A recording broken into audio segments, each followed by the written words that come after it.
Hey everyone, it's Peter again. Welcome back to Campfire Cooking. Today, like I said from last week, we're gonna make some fish tacos. So we started with grilled cheese, moved on to pizza rolls. Now we're leveling up one more time, fish tacos. But first, I'd like to welcome you. We're here from sunny Muskoka in Ontario, here at YMCA Camp Pinecrest. We're at First Point, which is usually where we have campfires. So it's fitting that we have our campfire right here. So we'll get right into it. We're going to be using fish tacos. I've decided to go with fish tacos because what a treat it is to have when you're on a camping trip and you catch a fish and you have it that night or that afternoon. The fish I'm using, I caught from my local independent grocer because I'm not much of a fisherman, but I'm working on it. Just as we're all working on our cooking and lots of other things.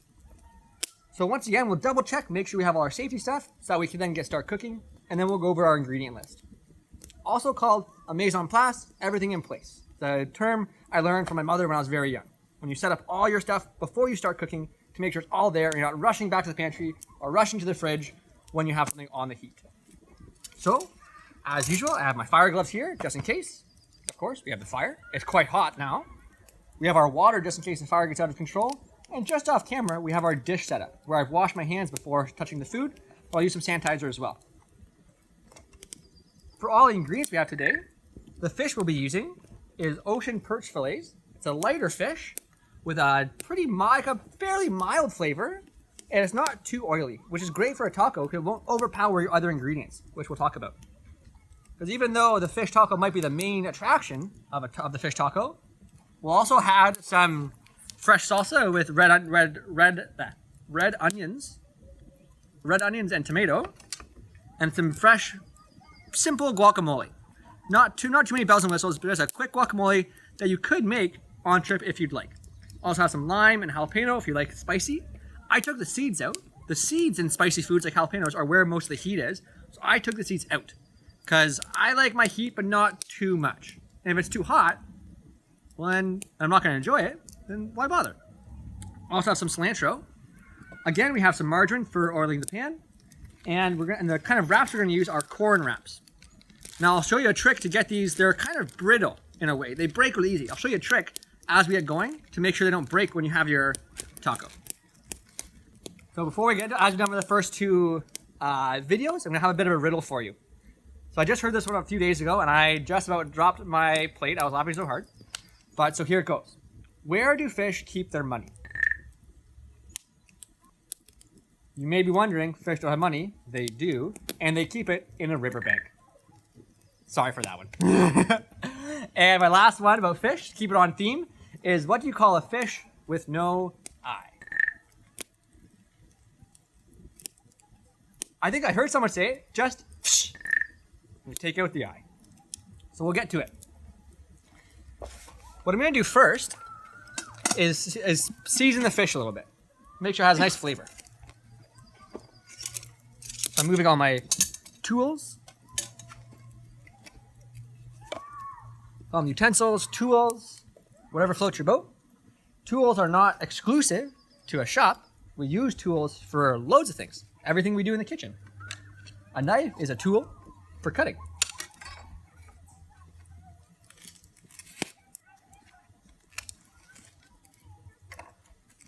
I'm going to use this plate to season the fish, and I have a cutting board to take it off with. Again, like I've mentioned in the other videos, always be mindful that if you're putting something, you're going to start cooking something and putting it onto the heat, where is it going to go when it's done? By putting the skin side down,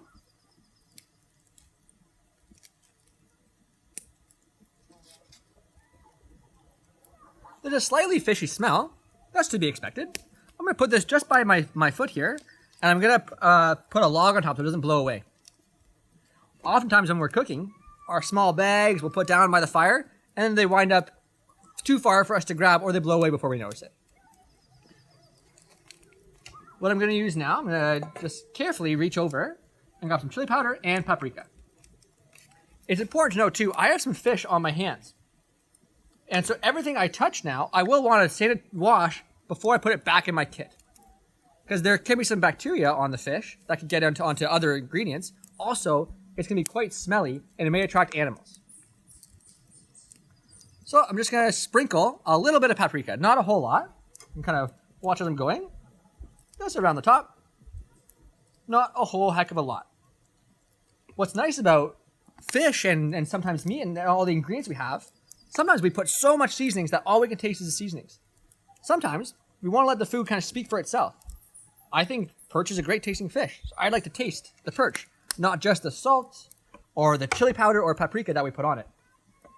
But the funny thing about salt is it's actually a flavor enhancer. Salt serves to open up the pores on your tongue or your taste buds. So even just a little bit of salt can make good flavors better. It can also make bad flavors worse. So not enough salt where it just tastes like salt, but just enough to help open up your taste buds to let more flavor in. So our fish is seasoned now, as you can see here. Doesn't look quite pretty, maybe a little bit more abstract, but it's there. Lots of color. We're gonna have our pan. I'm using a bit of a thicker pan than you would have seen in the last two videos. The reason I'm using a bit of a thicker pan is because I don't want the fish to cook too fast on one side. So I'm gonna let this get hot, and then as it's getting hot, I'll explain a bit more what I mean by I don't want it to get too hot on the one side. With my other frying pan, it was quite thick, so it conducted heat and didn't really protect the ingredients very much. Whereas this thicker pan will heat evenly and will disperse heat so that all of the fish is getting cooked. That'll help us to maintain that consistent heat we've been talking about, and as opposed to the heat only getting captured by a small part of the pan. I have my tongs. I also have my lifter, because sometimes when you're cooking fish, it gets very tender and flakes apart. So you want to have both at the ready if you can. Again, using my fire gloves for safety. I'm just going to move this margarine around to coat the whole pan. And then engaging my other senses, I'm going to see how hot the fire is. I think I could probably do a bit more heat. Now, ahead of time, I collected some sticks and stashed them just near the fire for this exact moment. I'll take a bundle of sticks. The sticks themselves may be the size of my thumb, and the bundle itself the size of about my forearm. I'm going to insert that into the fire. And again, like I had described in a previous video, that is to kind of reinvigorate our bigger fuel sources, the bigger pieces of wood, to get them burning again. And it looks like some of them have actually burned down to be white ash, which doesn't have much heat potential left in it. It's all burnt away. So as that's going, I'm just going to adjust the shape a little bit so we can get a good fire. Okay, there we go. That's what I want. Again, it's part of the fun about cooking over fire is that you have to manage your fire. At home with your stove, you turn it on, great. With the fire, it's almost like you're cooking, you have a partner. It's like your sous chef is the fire itself who's helping you out with this. So again, I'm watching for that oil to get nice, watching for that margarine to start to bubble just slightly, not burn and smoke, but just bubble slightly. That's why I know it's hot enough that I can lay some fish into the pan. The way I'm doing this fish, you would call pan frying, is I'm pan frying this fish. Other ways you can eat fish are deep fried, baked. There's a dish called ceviche, which is fish cooked by the acidity and vinegar. So it's basically raw, or sashimi, which is raw fish. What we're doing is pan-fried perch today with just some chili powder and paprika. Very simple. And a bit of salt. Everyone's going to have their own unique recipe, which is kind of a fun thing about cooking with different chefs and different people, is they all bring a bit different ideas to the table and different flavors. Looks like our margarine's ready to go. Now I'm going to place the fish into the pan. I'm going to do this delicately. And the way I'm going to do it is I'm going to pick the fish up by an end and lay it away from me. I'll demonstrate now. I have the fish, it's touching the pan, and I lay it away from me. That way, if there's lots of oil in the pan, it will splash away from me. Now again. Now, if there was someone on the other side of the fire, I'd want to be careful of that too. Because if I'm avoiding oil onto me, I'm actually putting it onto them. So be very mindful of who's around you. Again, cooking with all your senses. Sight, assessing who is around you when you're cooking. There we go. And my tongs to maneuver the fish. Great. What I'm doing here is, once it hits the pan, I get a firm grip on it and give it a slight wiggle before I try to pull it too far. If the fish sticks to the pan and I don't unstick it before I go to move it, I might rip the fish.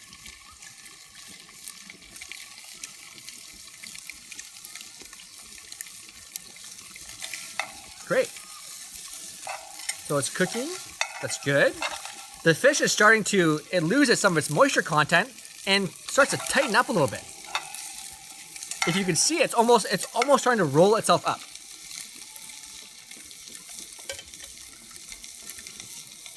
So we're just gonna wait for that fish to cook for a little longer. It looks, what I'm seeing now is that my grill is not quite perfectly level, and I can tell because the oil from the margarine is pooling at one side of my pan. So I'm gonna use my fire glove and then move the oil around the pan.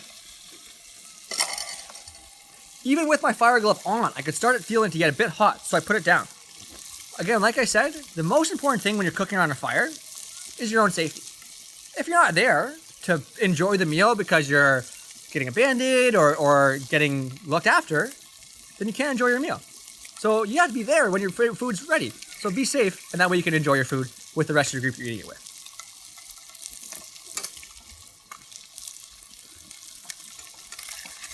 I'm gonna flip my fish over now so they can start cooking on the other side as well.